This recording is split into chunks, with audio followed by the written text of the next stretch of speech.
9 terroríficos relatos de migrantes mexicanos bienvenidos. Lo que van a escuchar no son leyendas urbanas ni cuentos inventados para asustar. Son testimonios de personas reales que cruzaron la frontera y se encontraron con algo que va más allá del peligro conocido. 9 historias donde el verdadero horror no fue la migra, ni el desierto, ni los coyotes. Fue algo peor. Algo que algunos todavía cargan consigo. Relato 1. La Casa de las Voces. Me llamo Sandra Ortega, tengo 29 años y vengo de Durango. Hace 2 años crucé la frontera y terminé trabajando en una lavandería en San Antonio, Texas. El sueldo no era mucho, pero me alcanzaba para rentar un cuarto y mandar algo de dinero a mi mamá. La dueña de la lavandería, una señora mexicoamericana llamada Lupita, me ayudó a conseguir dónde vivir. Era una casa vieja en el lado este de la ciudad, dividida en varios cuartos que se rentaban por separado. Mi cuarto estaba en el segundo piso, al final del pasillo. Era pequeño, pero tenía lo necesario. Una cama, un closet, una ventana que daba a la calle, y un baño compartido al final del corredor. El primer mes, todo estuvo bien. Los otros inquilinos eran tranquilos. En el cuarto de al lado vivía un señor mayor guatemalteco que trabajaba en construcción.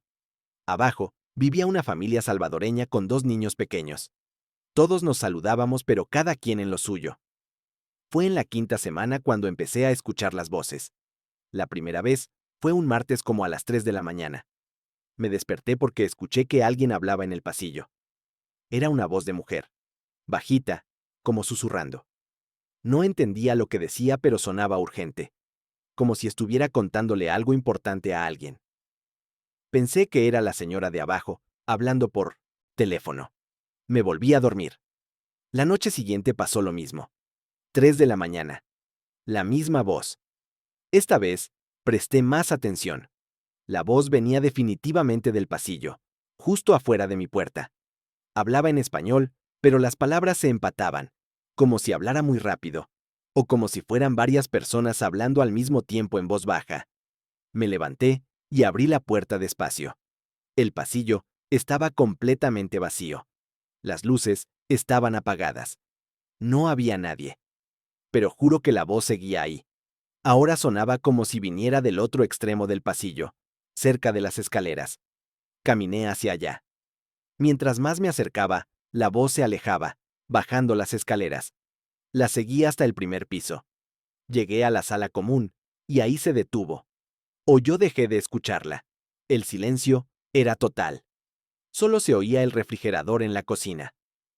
Regresé a mi cuarto, sintiendo que algo no estaba bien, pero sin poder explicarlo. Las voces se volvieron más frecuentes. No todas las noches, pero sí unas 3 o 4 veces por semana. Siempre a la misma hora, siempre en el pasillo. Y siempre desaparecían cuando intentaba encontrar de dónde venían. Una noche, decidí grabarlas. Puse mi celular en el pasillo antes de acostarme, con la grabadora de voz activada. A la mañana siguiente, revisé el archivo. Los primeros 40 minutos no había nada más que silencio y algún ruido lejano de la calle. Pero en el minuto 43, empezaba. Primero era un murmullo bajo, casi imperceptible. Luego, se volvía más claro. Eran varias voces, todas de mujer. Todas hablando al mismo tiempo. Y lo que decían me heló la sangre. No me dejen aquí. Tengo que salir. Ayúdenme a encontrarlo. No puedo regresar. Me prometieron que llegaría. Las frases se repetían una y otra vez, superponiéndose, creando un coro desesperado de súplicas. La grabación duraba 11 minutos. Después volvía el silencio. Le mostré la grabación al señor guatemalteco. Se puso pálido. Me dijo que él también las había escuchado, pero que había decidido ignorarlas. Que esta casa tenía mala fama. Que antes de que fuera dividida en cuartos, había sido una casa de seguridad para migrantes en los años 90. Que algo malo había pasado aquí. Fui a la biblioteca pública y busqué en los archivos de periódicos viejos. Encontré una nota de 1997. La policía había encontrado en esta dirección a 14 mujeres migrantes encerradas en condiciones inhumanas. 3 de ellas habían muerto por deshidratación y desnutrición. Las otras estaban en estado crítico. Los responsables nunca fueron capturados. La casa quedó abandonada por años hasta que alguien la compró y la remodeló para rentar cuartos. Esa noche, cuando las voces empezaron, no intenté encontrarlas. Me quedé en mi cama escuchando. Esta vez, presté atención a lo que decían. Entre el murmullo, reconocí nombres. Gloria, Esperanza, Lucía, Beatriz. Los repetían como si se estuvieran buscando entre ellas. Al día siguiente busqué más información. En un reporte policial mencionaban los nombres de las víctimas. 3 coincidían con los que había escuchado. Gloria Ramírez, Esperanza Torres y Beatriz Mendoza. Las 3 muertas en esta casa. Las 3 que nunca pudieron terminar su viaje. Decidí hablarles. Sé que suena ridículo, pero sentí que tenía que hacerlo. La siguiente vez que escuché las voces, abrí mi puerta y hablé al pasillo vacío. Ya no están atrapadas aquí. Pueden irse. Pueden seguir su camino. Las voces se detuvieron. El silencio fue tan abrupto que me asustó más que los susurros. Esperé. No pasó nada. Cerré la puerta y me acosté. Esa noche, soñé con ellas. Eran 14 mujeres paradas en fila en el pasillo. Me miraban, pero no con enojo o miedo, solo con cansancio. Una de ellas, la que estaba al frente, me habló. No podemos irnos. Seguimos esperando que nos digan que ya llegamos. Me desperté a las 6 de la mañana, empapada en sudor. Las voces, no, regresaron esa noche. Ni la siguiente. Ni la siguiente. Pasó un mes completo en silencio. Pensé que tal vez mi sueño había sido solo eso, un sueño, y que las voces habían parado por coincidencia. Pero una noche, exactamente 4 semanas después de mi sueño, escuché algo diferente. No eran voces, eran pasos, muchos pasos, subiendo las escaleras, caminando por el pasillo, deteniéndose frente a cada puerta. Esperé con el corazón en la garganta. Los pasos llegaron a mi puerta. Se detuvieron. Escuché 3 golpes suaves. No abrí. No podía moverme. Los golpes se repitieron. 3 más. Y entonces escuché la voz. Era la misma del sueño. Gracias. Los pasos se alejaron. Bajaron las escaleras. Salieron de la casa. Y nunca volvieron. Han pasado 8 meses desde entonces. Las voces no han regresado. Pero a veces, cuando bajo las escaleras temprano en la mañana, siento un aire frío que no corresponde con la temperatura de la casa. Y sé que no estoy sola. Que ellas todavía están aquí. No atrapadas. Solo esperando. Esperando que más gente como ellas pase por esta casa en su camino hacia algo mejor. Acompañándolas en silencio. Asegurándose de que nadie más termine como terminaron ellas. Yo sigo viviendo aquí. El alquiler es barato y el trabajo está cerca. Pero cada noche, antes de dormir, les digo en voz baja, que descansen, que encuentren paz. Y creo que me escuchan. Relato 2. El hombre del retrovisor. Soy Miguel Ángel Flores, de Guanajuato. Tengo 33 años y manejo un camión de carga entre El Paso y Dallas. Llegué a Estados Unidos hace 5 años, cruzando por Nuevo México con un grupo de 8 personas. El cruce fue difícil, 3 días caminando, pero lo logramos. Conseguí papeles después de un tiempo y ahora tengo una vida estable. Lo que nunca le he contado a nadie es lo que pasó en mi tercer día, manejando solo como camionero. Ya tenía como 6 meses trabajando para una compañía de transportes, pero siempre iba acompañado de otro chofer, más experimentado. Ese día me dieron mi primera ruta en solitario. El Paso a Dallas. 11 horas de camino. Salida a las 10 de la noche para llegar en la madrugada y descargar temprano. Todo iba normal, las primeras 4 horas. Carretera vacía. Música en el radio. Cafés en los termoses. Como a las 2 de la mañana, empecé a sentir que algo andaba raro. Tenía esa sensación de que alguien me observaba. Revisé el espejo retrovisor. No había nadie en los asientos de atrás del camión. Era una cabina pequeña. Solo el asiento del conductor y el del copiloto. Imposible que hubiera alguien. Pero la sensación no se iba. Seguía sintiendo una mirada. Fija. Constante. Volví a revisar el retrovisor. Esta vez, vi algo que me hizo reducir la velocidad, sin querer. En el reflejo, en el asiento trasero que no existía, había una sombra.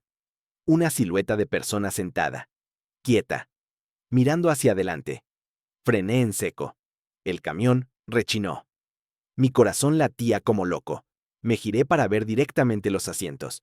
No había nada. Absolutamente nada. Volví a mirar el espejo. La sombra seguía ahí. Sentada.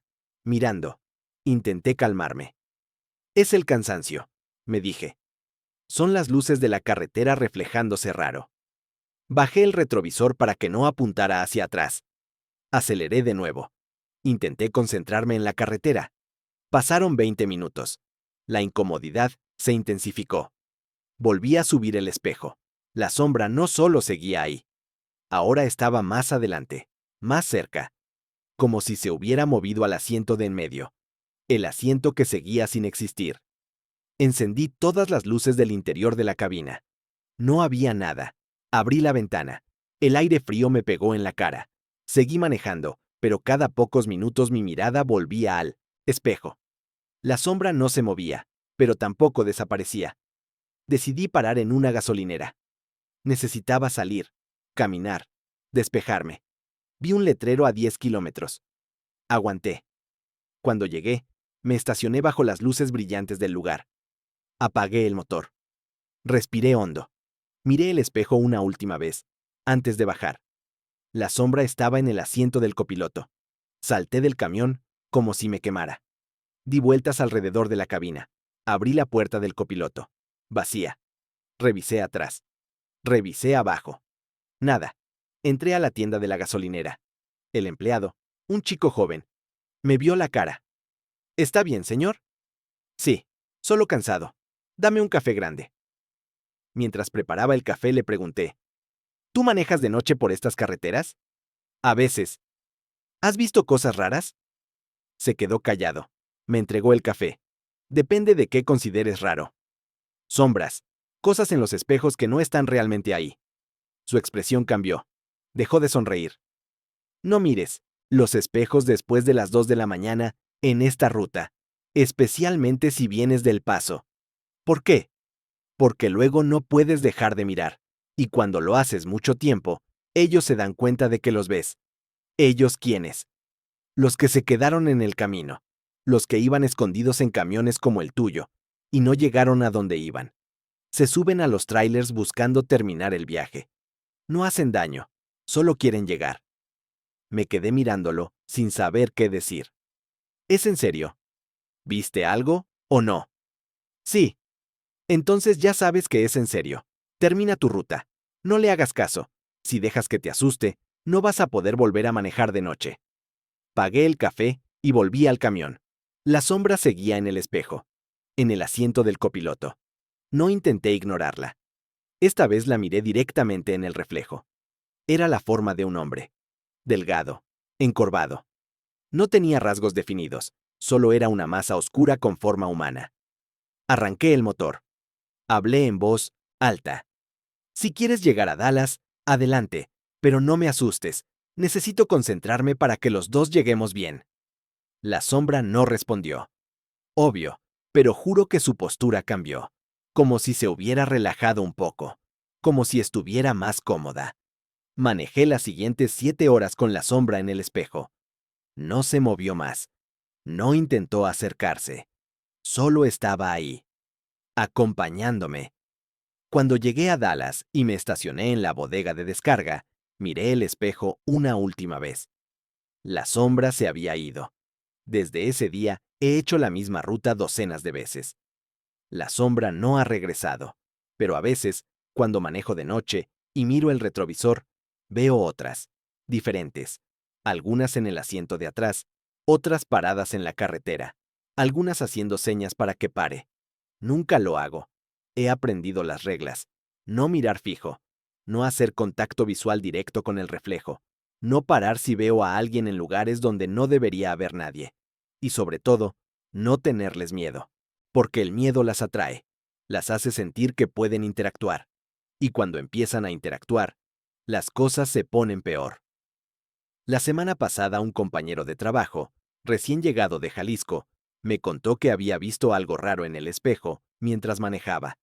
Le di el mismo consejo que me dio el chico de la gasolinera. No mirar después de las 2. No tenerles miedo. Terminar la ruta.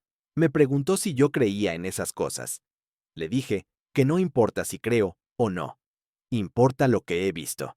Y lo que he visto me ha enseñado que esta carretera, como muchas otras entre la frontera y las ciudades del norte, está llena de viajeros que nunca terminaron su camino. Y algunos siguen intentando. Relato 3. La niña del albergue. Me llamo Patricia Montes. Tengo 26 años y soy de Oaxaca. Hace un año trabajé como voluntaria en un albergue para migrantes en Tijuana. Era un lugar grande. Podía albergar hasta 200 personas. Familias enteras que esperaban su turno para pedir asilo o que juntaban dinero para pagar un coyote. Mi trabajo era ayudar en la cocina y repartir ropa donada. El albergue estaba dividido en secciones. Hombres solos en un dormitorio grande, mujeres solas en otro, y familias en cuartos más pequeños que daban algo de privacidad.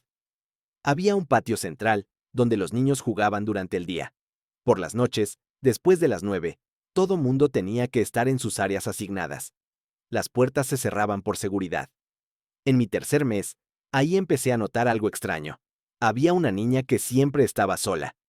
Debía tener unos 7 u 8 años, pelo negro, largo, amarrado en 2 coletas.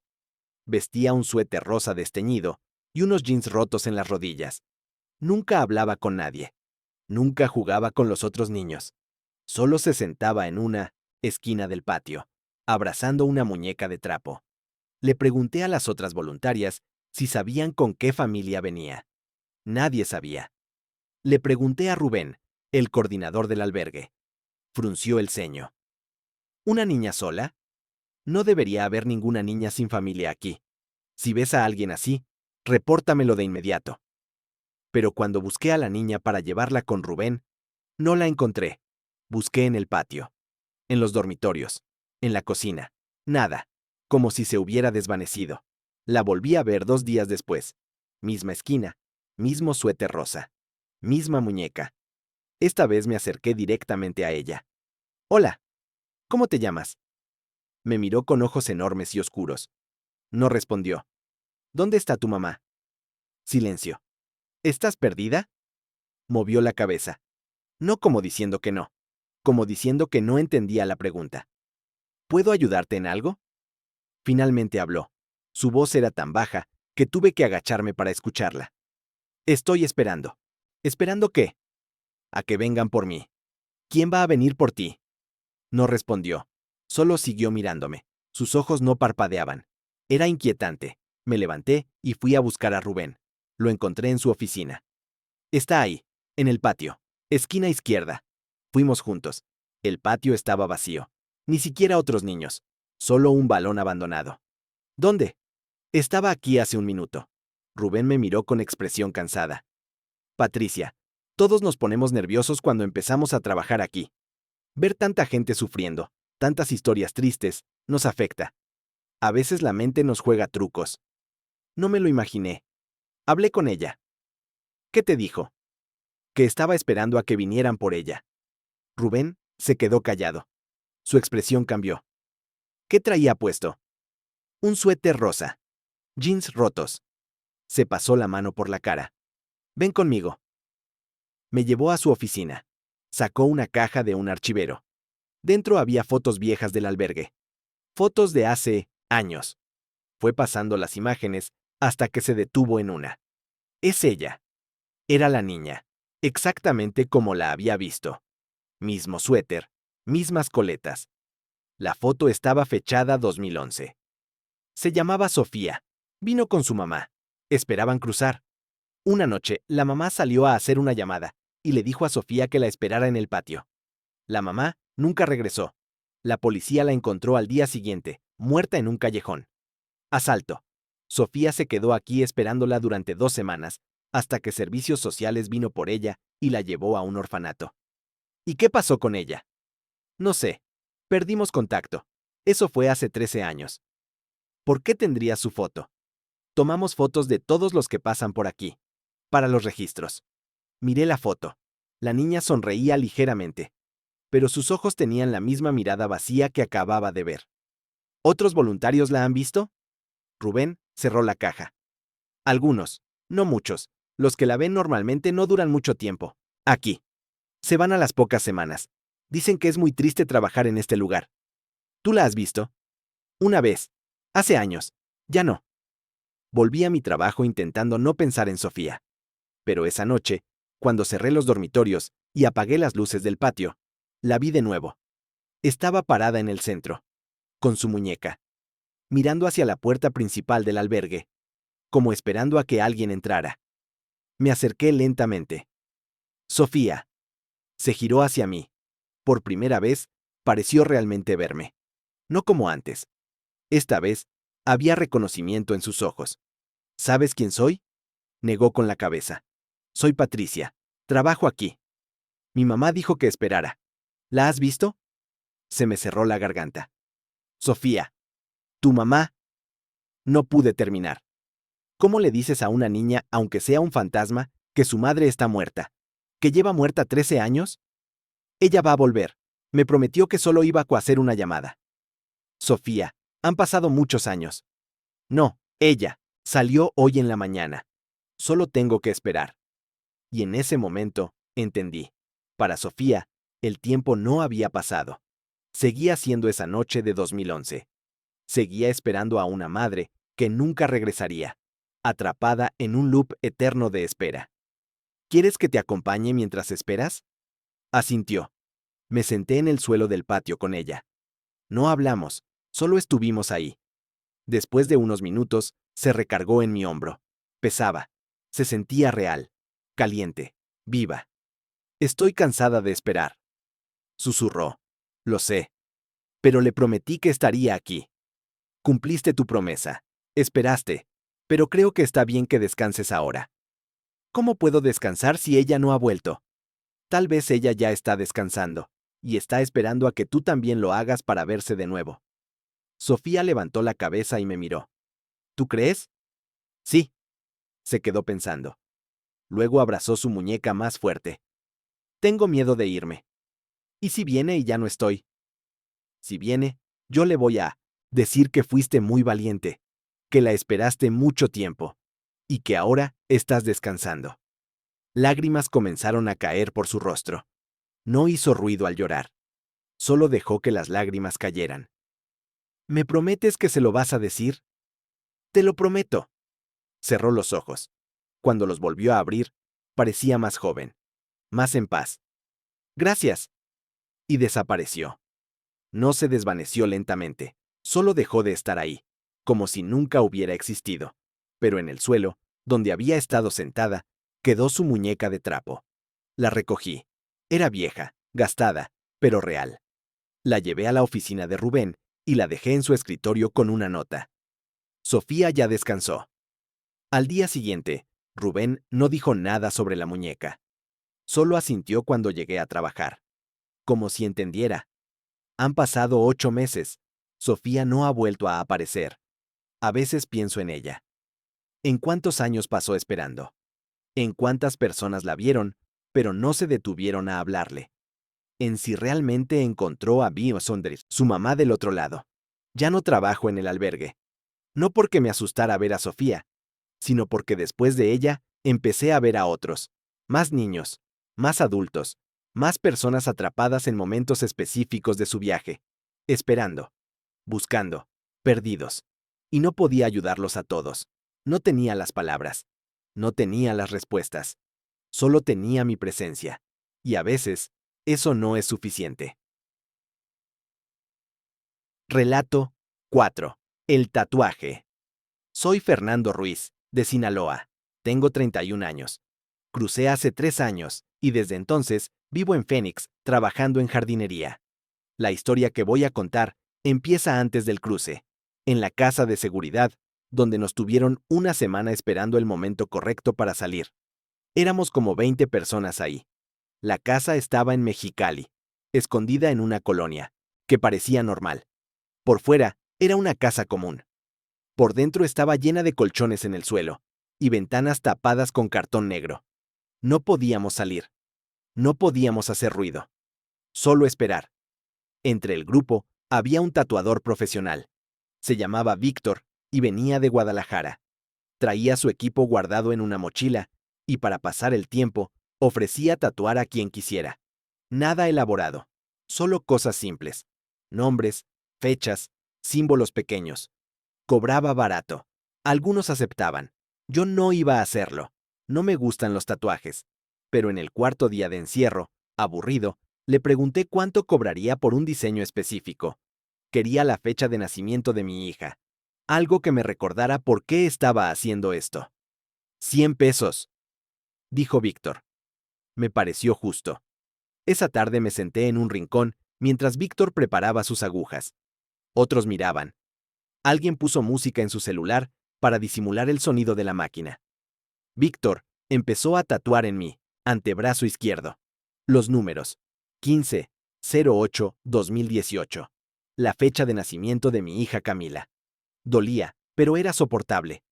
Víctor trabajaba rápido y con precisión. En 20 minutos terminó. Listo, déjalo secar. No te lo toques. Me dio las instrucciones de cuidado. Le pagué. Pensé que eso era todo. Esa noche tuve un sueño extraño. Soñé que el tatuaje se movía. Los números cambiaban, se reorganizaban, formaban fechas diferentes. 08-15-2018, 18-08-2015. Ninguna tenía sentido. En el sueño intentaba lavarme el brazo, pero los números no se iban. Se hundían más profundo en mi piel. Me desperté sudando. Revisé el tatuaje. Estaba normal. Los números correctos. Solo estaba rojo alrededor por la irritación normal de un tatuaje fresco. Me calmé. Solo fue un sueño. Al día siguiente cruzamos. Salimos de noche en una van que nos dejó cerca de la frontera. Caminamos 4 horas hasta que el coyote dijo que ya estábamos del otro lado. Nos recogió otro vehículo y nos llevó a otra casa de seguridad. Esta vez en Yuma, Arizona. Ahí nos separaron. Algunos seguirían a California, otros a Phoenix. Yo iba para Phoenix. Me quedé 2 días más esperando el transporte final. En esos 2 días, el tatuaje empezó a comportarse raro. La primera señal fue el picor. No el picor normal de cicatrización. Era intenso, quemante, como si algo se moviera debajo de la piel. Me rascaba sin querer, y eso lo empeoraba. La piel alrededor se puso más roja, casi morada. Le mostré a uno de los guardias de la casa. Se ve infectado. Deberías limpiarlo con alcohol. No teníamos alcohol. Me dio tequila. Lo usé para limpiar la zona. Ardió como el infierno, pero el picor no se fue. Esa noche, el sueño regresó. Esta vez, más vívido. Los números no solo se movían, se multiplicaban. Cubrían todo mi brazo. Subían por mi hombro. Alcanzaban mi cuello. Cada número era una fecha. Y de alguna manera, en el sueño, yo sabía qué significaba cada una. Eran fechas de muerte. De gente que había intentado cruzar y no lo logró. Miles de fechas, miles de muertos. Tatuados en mi piel, como un registro macabro. Me desperté gritando. El guardia entró corriendo. ¿Qué pasó? Nada, solo una pesadilla. Me miró con desconfianza, pero se fue. Revisé el tatuaje de nuevo. Esta vez, vi algo que no había visto antes. Entre los números de la fecha, había algo más. Pequeño. Casi imperceptible. Un símbolo. Parecía una calavera diminuta. Pero no estaba seguro. Podía ser solo una imperfección de la tinta. Al tercer día, llegué a Phoenix. Un contacto me llevó a un apartamento compartido con otros trabajadores. Conseguí trabajo casi inmediato. Todo parecía ir bien. Pero el tatuaje seguía empeorando. El picor se volvió dolor. Constante. Pulsante. Como si algo viviera debajo de mi piel. La zona alrededor del tatuaje se hinchó. Se puso caliente. Fui a una clínica gratuita.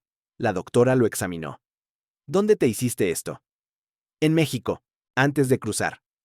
El tatuador usó equipo esterilizado. Eso dijo. Pues esto está seriamente infectado. Voy a recetarte antibióticos. Si no mejora en una semana, vas a necesitar que lo vean en el hospital. Tomé los antibióticos religiosamente. No mejoró, empeoró. El dolor se volvió insoportable. No podía dormir. No podía concentrarme en el trabajo. El tatuaje empezó a verse diferente. Los números se difuminaban, como si la tinta se extendiera.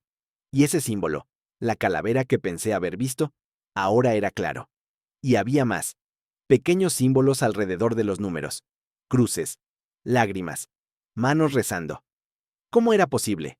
Víctor solo había tatuado números. Nada más. Busqué a Víctor en redes sociales. Encontré su perfil. Envié mensaje. No respondió. Intenté llamar. El número no existía. Busqué el nombre de su negocio en Guadalajara. Nada. Como si nunca hubiera existido. Esa semana el dolor se volvió tan severo que fui al hospital. Me hicieron radiografías. El doctor regresó con cara confundida. Esto es muy extraño. La infección es superficial. No debería doler tanto. Y en la radiografía, hay algo bajo la piel. ¿Qué? No lo sé. Parece tinta. Pero está muy profundo. Más profundo de lo que debería estar un tatuaje normal. ¿Qué significa eso? Significa que quien te tatuó inyectó la tinta demasiado profundo. Está casi en el músculo. Eso no es normal. Ni seguro. ¿Se puede quitar? Podríamos intentar láser, pero con la tinta tan profunda, no sé si funcionaría. Y con la infección, tendríamos que esperar. Me dieron antibióticos más fuertes. Me mandaron a casa. Esa noche, tuve el peor sueño de todos. No estaba dormido. Estaba despierto. Acostado en mi cama, mirando el techo. Y sentí que el tatuaje se movía. Como gusanos. Como algo vivo retorciéndose bajo mi piel. Miré mi brazo. Los números se movían. Cambiaban. Y entonces se formó una palabra. Clara. Definida. Víctor. Me fior. Senté de golpe. El nombre desapareció. Los números volvieron. Pero ahora sabía que algo estaba muy mal. Esto no era una simple infección. Busqué ayuda. No médica. Otra cosa. Pregunté en el trabajo si alguien conocía a alguien que supiera de cosas raras. Un compañero, guatemalteco, me dio un nombre. Doña Refugio. Una curandera que vivía en South Phoenix. Fui a verla al día siguiente. Su casa olía a hierbas y copal. Era una señora mayor, arrugada, con ojos que parecían ver más de lo que mostraban. Muéstrame, dijo. Le mostré el brazo. Lo tocó. Cerró los ojos. Esto no es un tatuaje normal. Ya lo sé. ¿Qué es? Es una marca, una conexión. ¿El que te tatuó te preguntó algo personal antes de empezar? Pensé. Víctor me había preguntado por qué quería tatuarme esa fecha. Le conté de mi hija, de por qué estaba cruzando. Le dijiste tu razón, tu motivación, tu miedo, y él usó eso. ¿Usó qué? Hay tatuadores que hacen pactos, marcan a la gente durante cruces. Toman su miedo, su desesperación, y lo anclan a su piel. Es como una ofrenda. A cambio, ellos obtienen protección. Cruzan fácil. Nunca los agarran. Nunca les pasa nada. ¿Y yo qué tengo que ver? Tú cargas esa marca. Cargas el peso de lo que él ofreció. Por eso duele. Por eso no sana. Porque no es tuyo. Es su deuda. Y tú la estás pagando. ¿Cómo me lo quito? No se quita, pero se puede neutralizar. Doña Refugio preparó una mezcla. Hierbas, ceniza, algo que olía a alcohol. Me la untó en el tatuaje. Ardió peor que cualquier cosa que hubiera sentido. Lloré del dolor. Pero no me quité el brazo. Ella rezó, en un idioma que no entendí. Después me vendó el brazo. Déjalo así 3 días. No te lo quites. No lo mojes. Después de 3 días, lávalo. Si los símbolos desaparecieron, la marca está neutralizada. Si siguen ahí, regresa. Hice lo que dijo. 3 días con el brazo vendado. No dormí bien. El dolor seguía, pero diferente, más sordo, menos vivo. Al tercer día me quité la venda. El tatuaje seguía ahí, los números, pero los símbolos habían desaparecido. La calavera, las cruces, todo. Solo quedaban los números, limpios, simples. El dolor se fue. La hinchazón bajó. El tatuaje sanó normal. Pero no terminó ahí. Un mes después, vi en las noticias que habían arrestado a un grupo de traficantes en Mexicali. Entre los arrestados, había un hombre que ofrecía tatuajes a migrantes. Lo identificaron como responsable de varias desapariciones. Los migrantes que él tatuaba nunca llegaban a su destino. Desaparecían en el camino. Mostraron su foto. Era Víctor. Nunca supe si yo tuve suerte o si Doña Refugio realmente neutralizó algo. Pero desde entonces miro el tatuaje diferente. No es solo la fecha de mi hija, es un recordatorio de que no todo lo que parece inofensivo lo es, de que en el camino del cruce hay gente que se aprovecha de maneras que van más allá de robar dinero. Hay quienes roban algo peor. El tatuaje sigue en mi brazo. Nunca me lo voy a quitar. Pero tampoco me voy a hacer otro.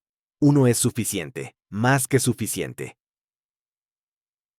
Relato 5. El autobús fantasma. Soy Claudia Reyes, de Puebla. Crucé hace 4 años y ahora vivo en Chicago. Trabajo limpiando oficinas de noche. No es un mal trabajo. Paga decente y me da tiempo de estudiar inglés durante el día. Lo que voy a contar pasó en mi segundo mes en Chicago. Todavía estaba aprendiendo las rutas de transporte público. El trabajo quedaba lejos de donde vivía. Tenía que tomar 2 autobuses. El primero salía de mi colonia a las 9 de la noche. El segundo lo tomaba en una estación del centro como a las 9:30. Me dejaba a 2 cuadras del edificio donde trabajaba. Una noche perdí el Shontais, primer autobús. Salí tarde de la casa. Corrí a la parada pero lo vi alejarse. El siguiente pasaría en 1 hora. Si esperaba, llegaría tarde al trabajo. No podía darme ese lujo. Apenas llevaba semanas. Decidí caminar hasta otra parada más adelante, donde pasaban diferentes rutas. Tal vez encontraría uno más rápido. Caminé como 15 minutos. Hacía frío. Octubre en Chicago no es como octubre en Puebla. El aire te congela la cara. Llegué a una avenida principal. Había una parada de autobús. El letrero decía que pasaban varias líneas. Revisé el horario. Debía pasar uno en 10 minutos. Esperé. La calle estaba vacía. Algunos carros pasaban, pero poca gente caminaba. Me puse los audífonos para escuchar música y calentar mis oídos. A los 15 minutos, vi las luces de un autobús acercándose. No venía rápido. Venía despacio. Demasiado despacio. Como si el conductor estuviera buscando algo. Se detuvo frente a mí. La puerta se abrió. El interior estaba iluminado pero con una luz amarillenta. Vieja. No como la luz blanca brillante de los autobuses normales de la ciudad. El conductor era un hombre mayor. Gorra. Uniforme gris. No me miró cuando subí. $3, dijo con voz monótona. Pagué. Tomé mi comprobante. Caminé hacia el fondo del autobús. Había como 10 personas sentadas. Repartidas, ninguna cerca de otra. Todos miraban hacia adelante o hacia la ventana. Nadie hablaba. Nadie usaba celular. Solo estaban ahí, sentados en silencio. Me senté cerca de la mitad. Saqué mi celular para revisar la ruta. No tenía señal. Raro. Normalmente tenía señal en toda la ciudad. Intenté conectarme al Wi-Fi del autobús. No había. Miré por la ventana. El autobús ya había arrancado. Reconocí las calles. Íbamos en la dirección correcta. Hacia el centro. Pasaron 10 minutos. Nadie había subido. Nadie había bajado. Las mismas 10 personas sentadas en silencio. Empecé a sentirme incómoda. Miré a la mujer sentada, 2 asientos adelante del mío. Pelo largo. Abrigo oscuro. Inmóvil. Completamente inmóvil. Ni siquiera parecía respirar. Miré al hombre del otro lado. Lo mismo. Quieto como estatua. El autobús se detuvo en una parada. La puerta se abrió. Nadie subió. Nadie bajó. La puerta se cerró. Seguimos. Ahora sí me asusté. Esto no era normal. Intenté llamar a alguien con mi celular. Sin señal. Intenté abrir internet. No cargaba. El autobús siguió avanzando. Reconocí menos calles. No estábamos yendo por la ruta que yo conocía. Estábamos en una zona que nunca había visto. Edificios viejos. Calles oscuras. Decidí bajarme en la siguiente parada. No importaba dónde fuera. Tomaría un taxi o caminaría hasta encontrar una zona conocida. El autobús se detuvo. Me levanté. Caminé hacia la puerta. El conductor no reaccionó. La puerta no se abrió. Disculpe, aquí bajo. El conductor no respondió. La puerta siguió cerrada. El autobús arrancó de nuevo. Sentí el pánico subir. Caminé hacia el conductor. Señor, me tengo que bajar. Abra la puerta. Me ignoró. Siguió manejando. Sus manos en el volante. Su mirada al frente. Miré a los otros pasajeros. Ninguno se había movido. Ninguno parecía notar lo que estaba pasando. ¿Alguien me puede ayudar?, dije en voz alta. Nadie respondió. El autobús siguió andando. Calles cada vez más oscuras, cada vez menos iluminadas. Empecé a llorar. No sabía qué hacer. Intenté abrir la puerta de emergencia. No se movió. Y entonces, el autobús se detuvo. Completamente. Apagó el motor. Apagó las luces. Quedamos en oscuridad total. Escuché al conductor levantarse de su asiento. Sus pasos caminando hacia atrás. Hacia donde yo estaba. No podía verlo. Solo escuchaba los pasos. Lentos. Pesados. Se detuvo justo frente a mí. «Esta no es tu parada», dijo. «¿Dónde estoy? Déjeme bajar». «No puedes bajar aquí. Todavía no». «¿Por qué no?» «Porque este autobús solo tiene una ruta, y tú te subiste». «No entiendo. ¿A dónde va este autobús?» «Al mismo lugar que todos estos». Las luces se encendieron de golpe. Miré a los pasajeros. Ahora podía verlos claramente, y me di cuenta. Sus caras estaban pálidas, vacías. Algunas tenían heridas. Sangre seca. Ropa rasgada. No estaban vivos. Grité. El conductor me agarró del brazo. «Cálmate, todavía hay tiempo». «Suélteme». «Si quieres bajarte, tienes que esperar a tu parada». «¿Cuál es mi parada?» «Todavía no llega, pero llegará. Todos llegamos a nuestra parada eventualmente». Me soltó. Caminó de regreso al frente. Se sentó. Encendió el motor. El autobús empezó a moverse de nuevo. Yo me quedé parada en el pasillo temblando. Miré a los pasajeros muertos. Ninguno me miraba. Solo miraban adelante. Esperando.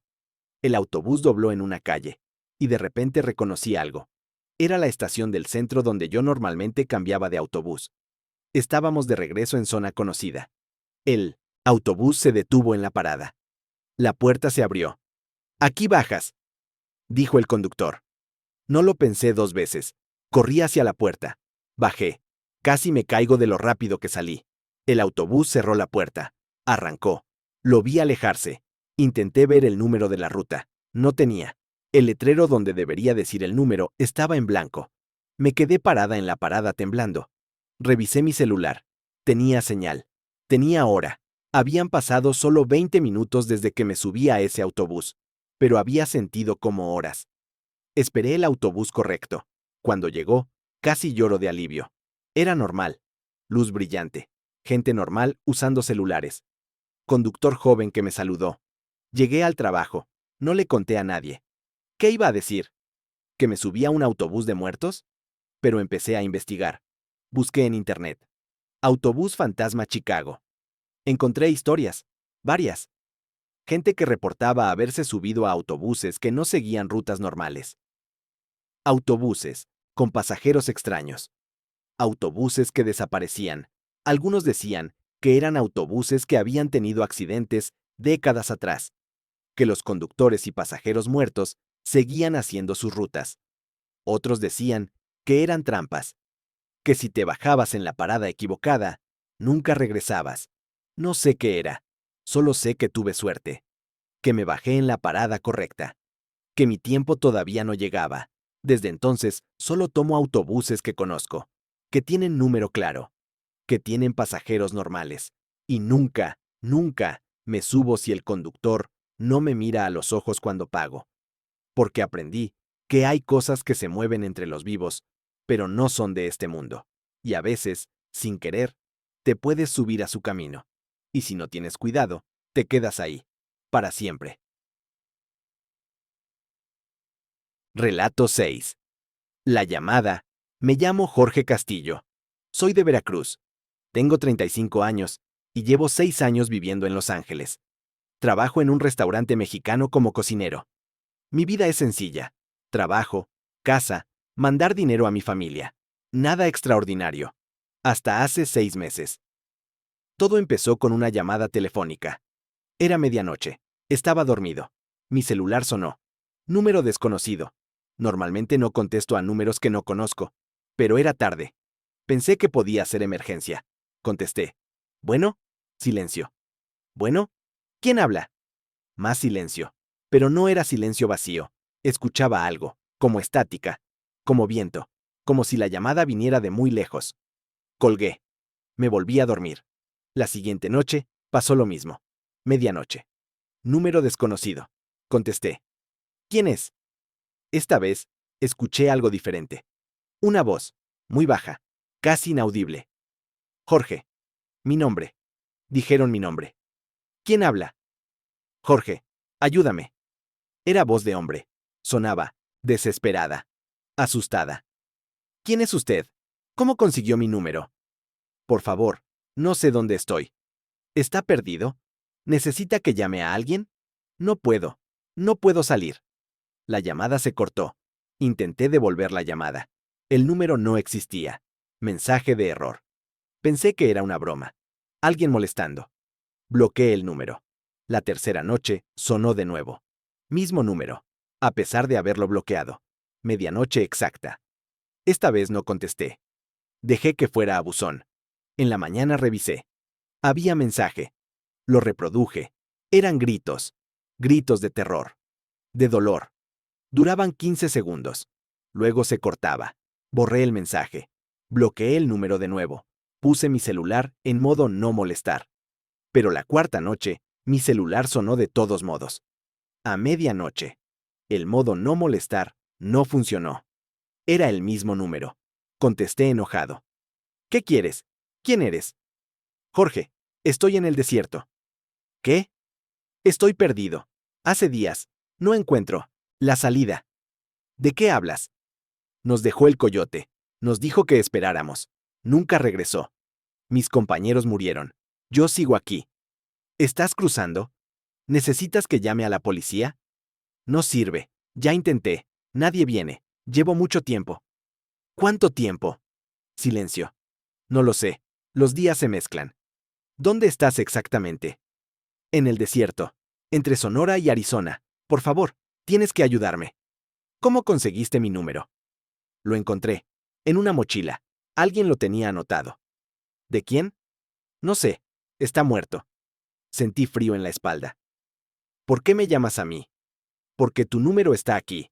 Y tú contestas. Eres el único que contesta. No puedo ayudarte. No sé dónde estás. Llama al 911. Ya llamé. No me creen. Dicen que mi ubicación no existe. ¿Qué? Mi GPS marca coordenadas que no existen. Dicen que es imposible estar donde estoy. La llamada se cortó. Esa mañana fui a la policía. Les conté todo. Me dijeron que probablemente era una estafa, que hay gente que llama haciéndose pasar por migrantes en peligro para pedir dinero después. Pero él nunca pidió dinero. Las llamadas continuaron. Cada noche. Medianoche. Mismo número. Misma voz. Cada vez sonaba peor. Más débil. Más desesperada. Jorge, tengo sed. Jorge, veo cosas. Jorge, algo me sigue. Jorge, creo que estoy muriendo. Empecé a no dormir.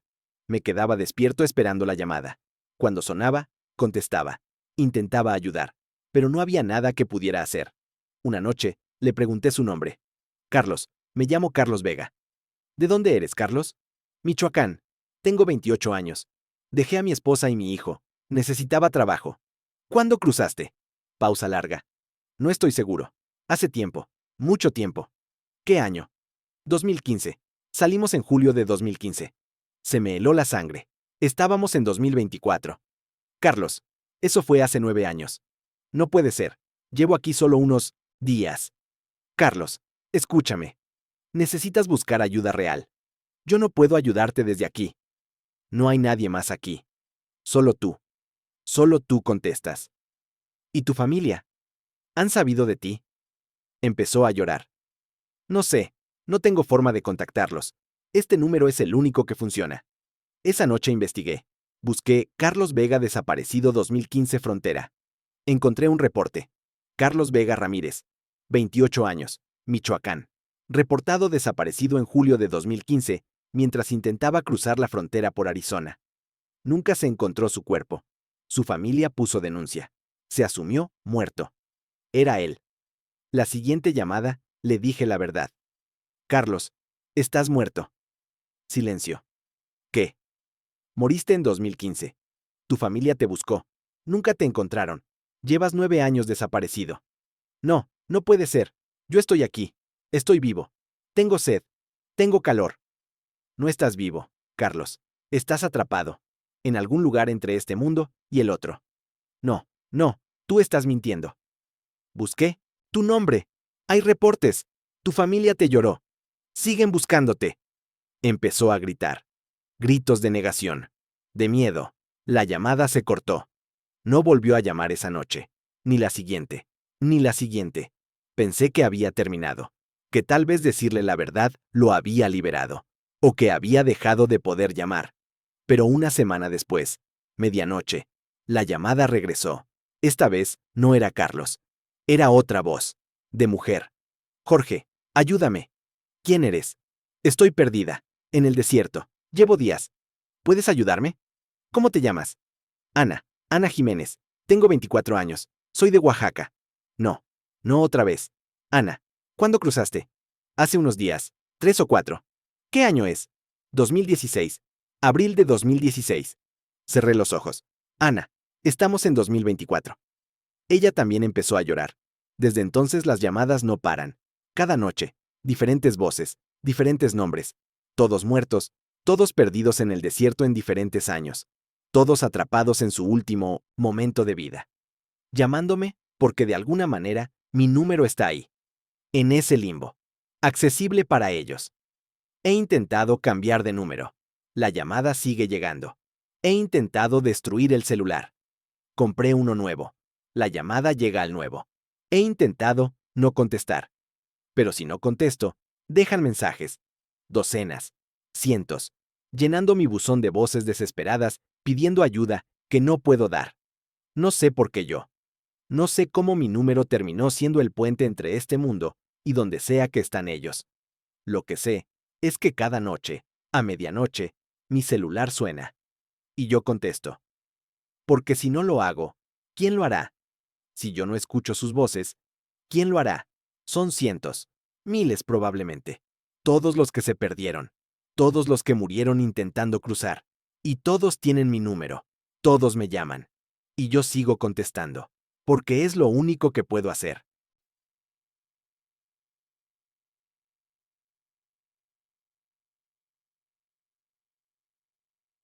Relato 7. El espejo del apartamento. Me llamo Daniela Torres. Tengo 27 años y soy de Jalisco. Llevo 3 años viviendo en Houston. Trabajo de mesera en un restaurante de mariscos. No gano mucho, pero me alcanza para vivir sola en un apartamento pequeño en el suroeste de la ciudad. El apartamento es viejo, construido en los años 70. Tiene ese olor a humedad que nunca se quita del todo, y las paredes son delgadas. Escucho todo lo que hacen los vecinos. Pero es mío. Es mi espacio. Y eso vale más que cualquier incomodidad. Cuando me mudé hace un año, el apartamento venía amueblado. Cama, mesa, sillas, refrigerador. Y un espejo grande en la pared de la recámara. Era viejo. Marco de madera tallada. El vidrio tenía manchas que no se quitaban, no importaba cuánto lo limpiara. Pensé en quitarlo, pero estaba bien sujeto a la pared. Hubiera dejado marcas. Decidí dejarlo. Los primeros meses no pasó nada raro. Llegaba del trabajo, me duchaba, comía algo, veía televisión, dormía. Rutina simple. Fue en el cuarto mes cuando empecé a notar algo extraño en el espejo. A veces, cuando pasaba frente a él, mi reflejo tardaba un segundo en moverse. Solo un segundo. Como un lag. Como cuando un video tiene retraso. Pensé que era mi imaginación. Cansancio. Trabajo de noche. Dormir de día. Desorienta. Pero seguía pasando. Y empezó a pasar más seguido. Una noche, llegué del trabajo especialmente cansada. Eran como las 3 de la mañana. Me metí a bañar. Cuando salí, me paré frente al espejo para secarme el pelo. Mi reflejo no se movía igual que yo. Yo levanté la mano derecha para agarrar el secador. Mi reflejo levantó la izquierda. Yo moví la cabeza hacia un lado. Mi reflejo hacia el otro. Me quedé paralizada. El reflejo también. Nos miramos. Yo y yo. Y entonces, el reflejo sonrió. Yo no estaba sonriendo. Salí corriendo de la habitación. Me encerré en la sala. Dormí en el sofá esa noche. En la mañana, entré a la recámara con cuidado. Me acerqué al espejo. Todo normal. Mi reflejo se movía como debía. Sincronizado. Perfecto. Fue el cansancio, me dije. Necesito dormir mejor. Pero no fue el cansancio. Las noches siguientes, el espejo empeoró. El reflejo no solo se retrasaba. Hacía cosas diferentes. Pequeñas cosas. Tocarse el pelo cuando yo no lo hacía. Mirar hacia un lado cuando yo miraba al frente. Parpadear cuando yo no parpadeaba. Dejé de mirarme en ese espejo. Usaba el del baño. Evitaba pasar frente al de la recámara. Pero una noche, mientras dormía, algo me despertó.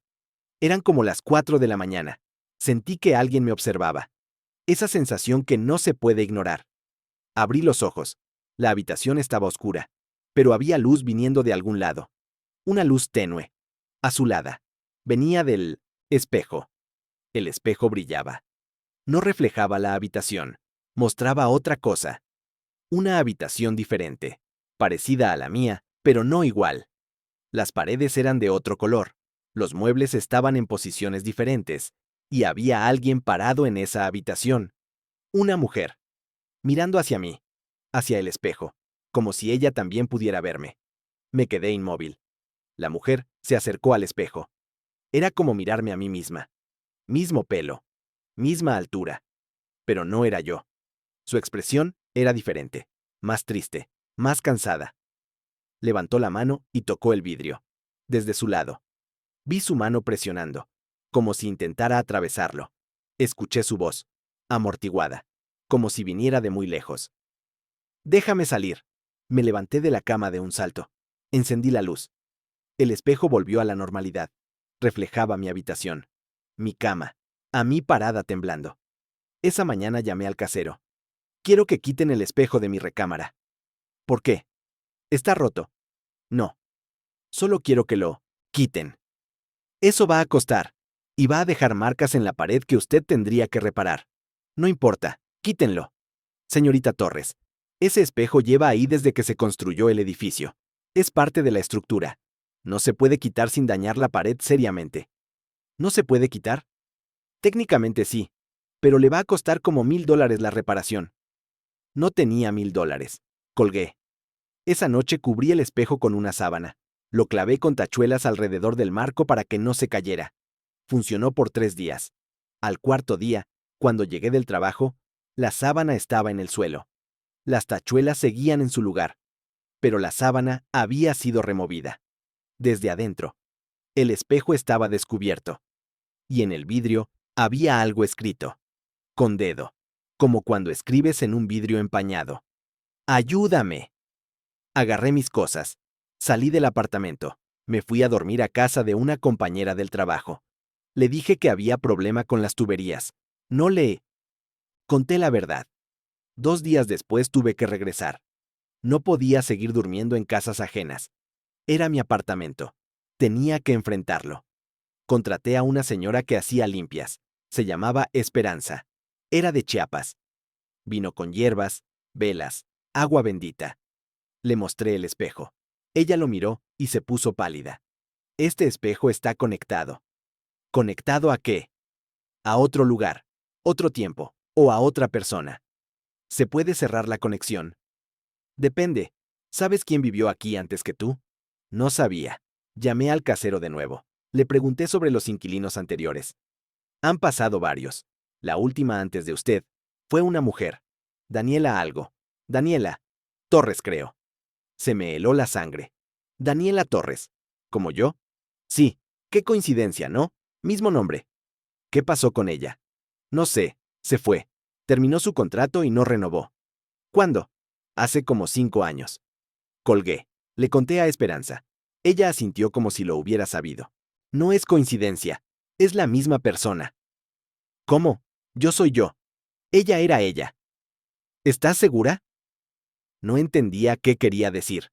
Esa noche Esperanza hizo su ritual. Rezó, quemó hierbas, roció agua bendita en el espejo. El espejo tembló. Juro que tembló, como si algo desde adentro estuviera empujando.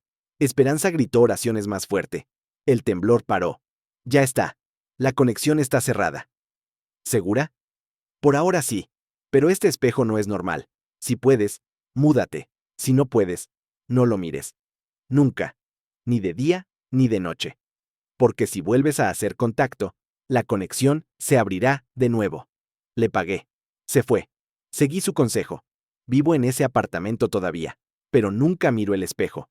Lo cubrí con cartón, pegado directo al vidrio con silicón. No se puede quitar sin romperlo. Y cuando paso frente a él, camino rápido, mirando al piso, porque a veces escucho toquidos, desde adentro, suaves, constantes, como alguien queriendo salir, o como alguien queriendo que yo entre. No sé cuál es peor. Relato 8. El compañero de cuarto. Soy Andrés Morales, de Chihuahua. Tengo 29 años y vivo en Atlanta desde hace 2 años. Trabajo en un almacén de distribución. Turnos de noche. Paga bien. Mando la mitad de mi sueldo a mi familia. Cuando llegué a Atlanta, no conocía a nadie. Un contacto me consiguió un cuarto en una casa compartida. 6 personas viviendo en una casa de 3 recámaras. 2 personas por cuarto. Baños compartidos. Cocina compartida. Lo normal cuando llegas sin dinero. Mi compañero de cuarto se llamaba Oscar. Era de Guerrero, más o menos de mi edad. Callado. Trabajaba en construcción. Llegaba tarde. Salía temprano. Casi no coincidíamos. Las primeras semanas, todo bien. Nos respetábamos el espacio. Cada quien en lo suyo. Pero empecé a notar cosas raras. Oscar no comía. Nunca lo vi comer. La cocina era compartida. Todos cocinaban. Todos dejaban trastes. Menos Oscar. Su comida en el refrigerador, siempre intacta. No se bañaba, o al menos no lo escuchaba. El baño estaba junto a nuestro cuarto. Paredes delgadas. Escuchabas cuando alguien se duchaba. A Oscar nunca. No dormía. Yo trabajaba de noche. Llegaba como a las 3 de la mañana. Oscar siempre estaba despierto, sentado en su cama, mirando la pared. Cuando entraba, me saludaba normal, pero nunca lo vi acostado. Nunca lo vi dormir. Le pregunté si tenía insomnio. No, solo no necesito mucho sueño. ¿Pero nunca duermes? Duermo, solo no aquí. No entendí qué quiso decir, pero no insistí. Una noche llegué más temprano de lo normal, como a la medianoche. Abrí la puerta del cuarto. Oscar estaba ahí, pero no estaba sentado. Estaba parado frente al closet, de espaldas a mí, inmóvil, mirando hacia la pared del closet. ¿Oscar? No respondió. ¿Estás bien? Siguió sin moverse. Me acerqué. Toqué su hombro. Se giró tan rápido que me asusté. Sus ojos estaban raros, como vidriosos, como si no me viera realmente. ¿Qué haces despierto? Preguntó. Salí temprano. ¿Tú qué haces parado ahí? Nada, solo pensando. Se fue a su cama. Se sentó. Volvió a mirar la pared. Yo me acosté pero no pude dormir. Sentía su mirada. Aunque no me miraba a mí. Miraba la pared. Pero era incómodo. Los días siguientes lo vi hacer lo mismo. Pararse frente al closet. Mirar fijo. A veces por horas. Le pregunté a los otros compañeros de casa si habían notado algo raro en Oscar. Oscar siempre ha sido raro, dijo uno. Pero paga su renta. No molesta. Déjalo en paz. ¿Cuánto tiempo lleva viviendo aquí? Como 1 año y medio. ¿Y siempre ha sido así? Desde que llegó. Una noche me desperté porque escuché voces. Eran como las 3 de la mañana. Yo había llegado temprano y me había dormido. Las voces venían del cuarto. De Oscar. Estaba hablando con alguien. Abrí los ojos. Estaba sentado en su cama, mirando hacia el closet, hablando. Ya sé que tengo que hacerlo. Pausa. Pero todavía no es tiempo. Pausa. ¿Cuánto más tengo que esperar? Pausa.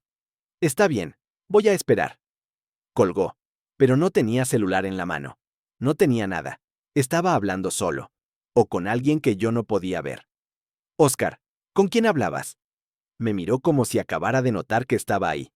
Con nadie. Estaba pensando en voz alta. Sonaba como una conversación. Estás soñando. Duérmete. No estaba soñando. Pero no discutí. Al día siguiente busqué información sobre la casa. Pregunté al casero cuánto tiempo llevaba rentando cuartos. Como 10 años. ¿Ha pasado algo raro aquí? ¿Raro como qué? No sé. Accidentes. Muertes. Se quedó callado. ¿Por qué preguntas? Curiosidad. Hace como 8 años hubo un suicidio. Un inquilino. Se colgó en uno de los closets. ¿En cuál cuarto? En el que tú rentas ahora. Sentí un peso en el estómago. ¿Quién era? No recuerdo el nombre. Era mexicano. Joven. Problemas mentales según la policía. Esa noche confronté a Oscar. ¿Sabías que alguien se mató en este cuarto? Sí.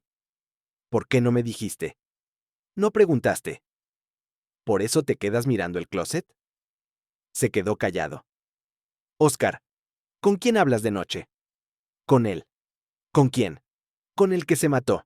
Todavía está aquí, en el closet. Me levanté de la cama. Estás jugando. No estoy jugando. Está ahí. Siempre ha estado ahí. Por eso este cuarto es más barato que los otros. Por eso nadie quiere quedarse aquí mucho tiempo. ¿Tú lo ves? A veces. Más que nada lo escucho. Me habla. Me pide cosas. ¿Qué cosas? Que lo ayude a salir. Que lo libere. ¿Y por qué no lo haces? Porque no sé cómo. Me quedé mirándolo. No sabía si creerle o si estaba loco. Oscar, necesitas ayuda. No necesito ayuda. Él la necesita. Esa noche dormí en la sala. Al día siguiente, busqué otro lugar. Encontré un cuarto en otra casa. Más caro, pero no me importó. Le avisé al casero que me iba. ¿Otro que se va de ese cuarto? Suspiró. Ya van como 6 en 2 años. ¿Y Oscar? ¿Cuánto lleva ahí? Oscar lleva desde que pasó lo del suicidio. Es el único que aguanta. ¿Por qué aguanta? El casero se encogió de hombros. Algunos dicen que porque está loco. Otros dicen que porque el muerto no lo molesta a él, solo a los otros. Me mudé a la semana siguiente. No volví a ver a Oscar, pero a veces pienso en él. En si sigue ahí, en ese cuarto, sentado en su cama, mirando el closet, hablando con alguien que murió hace años, esperando instrucciones que nunca llegan. Y me pregunto si Oscar realmente está vivo, o si él también está atrapado. Otro fantasma. En una casa, llena de ellos. Todos esperando algo. Todos sin poder irse. Relato 9. La deuda. Me llamo Roberto Sánchez. Tengo 40 años. Soy de Guerrero. Llevo 8 años en Estados Unidos. Vivo en Las Vegas. Trabajo en un casino. Limpieza. Buen sueldo. Beneficios. Vida estable. Pero hay algo que nunca le he contado a nadie. Algo que cargo desde el día que crucé. Cuando salí de México, contraté a un coyote. Como todos. Me costó todos mis ahorros. $5,000. Era mucho dinero, pero valía la pena. O eso pensaba. El coyote se llamaba Ramón. Nos reunimos en un hotel de paso en Nogales. Éramos 7 personas en mi grupo. Ramón explicó la ruta. 2 días por el desierto. Punto de recogida del otro lado. Simple. Pero antes de salir, Ramón nos hizo una propuesta. El cruce normal. Cuesta 5,000. Pero puedo ofrecerles algo mejor. Un cruce garantizado. Si los agarran, les devuelvo su dinero. Si algo sale mal, yo me hago responsable. Pero cuesta 7,000. $2,000 más. No los tenía. ¿Y si no tengo los 2,000? Podemos hacer un trato. Me firmas un pagaré. Me pagas después, cuando ya estés trabajando del otro lado. Sonaba razonable. Firmé. Los otros también. Cruzamos sin problemas. Ramón cumplió. Nos dejó exactamente donde dijo. Del otro lado. En Arizona. Su contacto nos recogió. Nos llevó a Phoenix. Ahí nos separamos. Cada quien a su destino. Yo llegué a Las Vegas. Conseguí trabajo rápido. Empecé a mandar dinero a mi familia. Todo iba bien. hasta que 3 meses después recibí un mensaje. Número desconocido. Roberto, Ramón, necesito que me pagues lo que debes. Los $2,000. Lo había olvidado. Todavía no tengo todo. ¿Te puedo pagar en partes? Sí, pero con interés. ¿Cuánto de interés? 10% mensual. 10% era alto, pero no imposible. Acepté. Empecé a pagarle. $200 al mes. Debía terminar de pagar en un año considerando el interés. Pero al sexto mes, Ramón me escribió de nuevo. Roberto, cambió la situación. Necesito que me pagues todo. Ahora. No puedo. Todavía te debo como 1,200. Entonces tenemos un problema. ¿Qué problema? Estoy pagando como acordamos. El acuerdo cambió. O me pagas todo esta semana, o voy por ti. ¿Ir por mí? ¿Qué significa eso? No respondió. Intenté juntar el dinero. Pedí prestado. Empeñé cosas, junté 900. No era suficiente. Le mandé mensaje. Tengo 900. Es todo lo que pude juntar. ¿Los aceptas? No. Ramón, es todo lo que tengo. Entonces vas a tener que pagarme de otra forma. ¿Qué otra forma? Ya verás. Esa noche alguien tocó mi puerta. Eran las 11. Abrí pensando que era mi compañero de apartamento que había olvidado sus llaves. Era Ramón. Y 2 hombres más. Hola, Roberto. ¿Cómo supiste dónde vivo? Sé muchas cosas. ¿Puedo pasar? No era realmente una pregunta. Entraron. No tengo tu dinero todavía. Te dije que necesito más tiempo. Ya no es sobre el dinero. ¿Entonces qué? Cuando firmaste el pagaré, firmaste otra cosa también. ¿Lo recuerdas? Traía papeles. Los puso sobre la mesa. Reconocí mi firma, pero no recordaba haber firmado tantos documentos. ¿Qué es esto? Es un contrato. Dice que si no pagas en el tiempo acordado, trabajas para mí. ¿Trabajar para ti haciendo qué? Entregas, mandados, cosas simples. ¿Qué tipo de entregas? Las que yo te diga. Intenté negarme, pero Ramón dejó claro que no era opcional. Me mostró fotos. De mi familia en México, de mi mamá, de mis hermanos. Sería una lástima que algo les pasara. Acepté. Durante los siguientes 6 meses, trabajé para Ramón. Hacía entregas. Nunca me decía qué llevaba. Solo. Me daba una dirección. Yo iba. Dejaba el paquete. Regresaba. Al principio, eran entregas locales, en Las Vegas. Después, empezaron a ser más lejos. California, Arizona, Nuevo México. Cada entrega me daba más miedo. Sabía que lo que llevaba no era legal. Pero no podía negarme. En la entrega número 20, algo salió mal. Llegué a la dirección. Una casa en medio de la nada, en el desierto de Nevada. Toqué la puerta. Nadie respondió. Intenté llamar a Ramón. No contestó. Dejé el paquete en la puerta como me había dicho que hiciera si no había nadie. Cuando regresaba a mi carro, escuché la explosión. La casa voló. Literalmente. Fuego. Humo, escombros. Subí al carro. Arranqué. Manejé sin parar hasta Las Vegas. Ramón me llamó esa noche. Buen trabajo. ¿Qué llevaba en ese paquete? No es tu problema. Casi me matan. Pero no te mataron. Eso es lo que importa. No voy a hacer más entregas. Sí vas a hacerlas. O tu familia paga. Seguí. Trabajando para él. Cada entrega peor que la anterior. Hasta que ya no pude más. Fui a la policía. Les conté todo. Les di nombres, direcciones, evidencia. Arrestaron a Ramón 2 semanas después. Y a su red completa. Me pusieron en protección de testigos. Me cambiaron de identidad. De ciudad. De trabajo. Pensé que había terminado. Pero hace un mes recibí un mensaje. Número desconocido. Roberto, Ramón. Salí. Y todavía me debes. Cambié de número. De apartamento. De rutina. El mensaje llegó de nuevo. No puedes esconderte. Firmaste un contrato, y los contratos se cumplen, de una forma o de otra. Ahora vivo con miedo constante, mirando sobre mi hombro, esperando que Ramón aparezca, o alguien que trabaje para él. No sé cuánto tiempo tengo. No sé si realmente salió de prisión, o si tiene gente afuera trabajando para él. Lo que sé es que nunca debí firmar ese papel. Nunca debí aceptar ese trato. Porque algunos cruces no terminan cuando llegas al otro lado. Algunos cruces te persiguen para siempre. Y la deuda que contraes no es solo de dinero, es de algo mucho más oscuro. Algo que no se puede pagar. Solo se puede cargar. Hasta que te destruye.